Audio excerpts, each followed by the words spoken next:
ఓం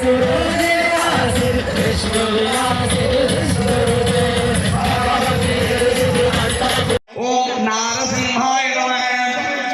ఓం అచ్యుతాయ నమః. ఓం జనార్దనాయ నమః. ఓం ఉపేంద్రాయ నమః. ఓం హరయే నమః. ఓం శ్రీకృష్ణాయ నమః. ఓం శ్రీకృష్ణ పరబ్రహ్మణే నమః. రెండు అక్షరం తీసుకుని ముక్కుతో వాసన చూసి ఎడమ నుంచి వెనక్కి వేసేసాను. ఓం ఉత్తిష్టందు ఏదే భూమి భారకాః ఏదే సామగ్రోదేన బ్రహ్మ కర్మ సమారమే ప్రాణాయామ్య. మూడు వేలతో ముక్కు పట్టుకోండి. ఓం భూః ఓం భవః ఓం గుం సువః ఓం మహః ఓం జనః ఓం తపః ఓం గుం సత్యం ఓం తత్సవితుర్వరేణ్యం భర్గో దేవస్య ధీమహి ధియో యో న ప్రచోదయాత్. మా పోజ్యోతిరథామృతం బ్రహ్మభూర్భవస్సు భరో. చేసేసి హృదయం మీద చేయి వేసుకోండి. మామ అనుకుని నమస్కారం చేసుకోండి.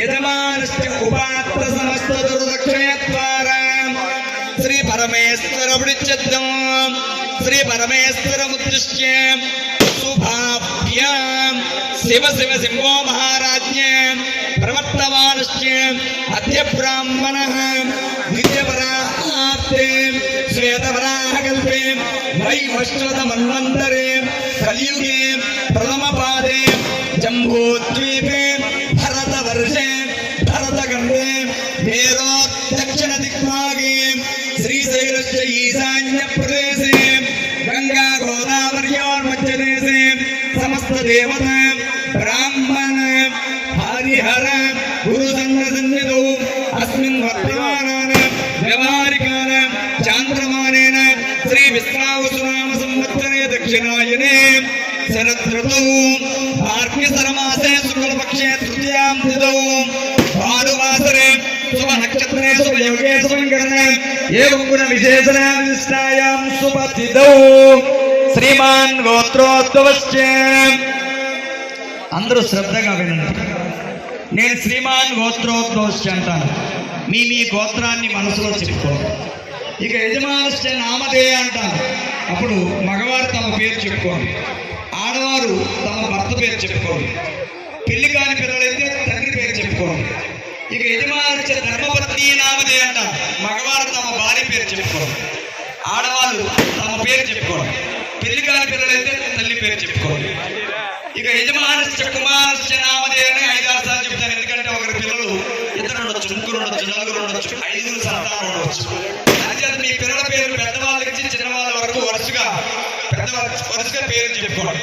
అదే పెళ్లి కాని పిల్లలు ఉంటే ముందు మీకన్నా అక్కయ్య అన్నయ్య ఉంటే వాళ్ళ పేరు చెప్పుకోవాలి, తర్వాత మీ పేరు చెప్పుకోవాలి, తర్వాత తమ్ముడు చెల్లాయి పేరు చెప్పుకోవాలి.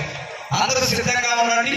ఇక్కడ పూజకు కూర్చున్న వాళ్ళు అలాగే పూజ చూడడానికి వచ్చిన వాళ్ళు అందరూ కూడా మీ గోత్రాలను చెప్పుకోవచ్చు. చూడటమే కాదండి, అది చేయడమే కాదు, చూసినా కూడా పూజా ఫలితం మనకు వస్తుంది.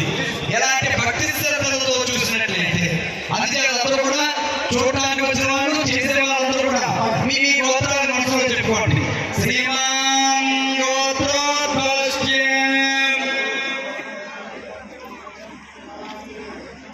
యజమానస్య నామధేయః. యజమానస్య ధర్మపత్ని నామధేయః. యజమానస్య కుమారస్య నామధేయః.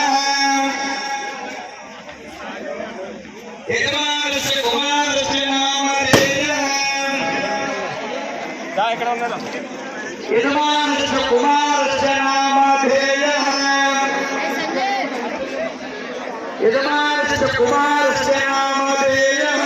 ఇంకా మన ఇంటి దగ్గర అమ్మమ్మ తాతయ్య, నానమ్మ తాతయ్య, పెద్దనాన్న పెద్దమ్మ, చిన్నాన్న చిన్నమ్మ, మేనమామ మేనమ్మ వీళ్ళందరూ ఉంటారు. ఇంటి దగ్గర మనం చేసే పూజా ఫలితం వాళ్ళకు కూడా చెందాలంటే మన సాంప్రదాయం ఒక మాట ఉంటుంది, సహా కుటుంబస్య అని ఆ మాట అంటే అందరికీ పూజా కార్యక్రమం వర్తిస్తుంది. అంతేత అందరూ చెప్పండి, మమ మమ అస్మాకం సహ కుటుంబ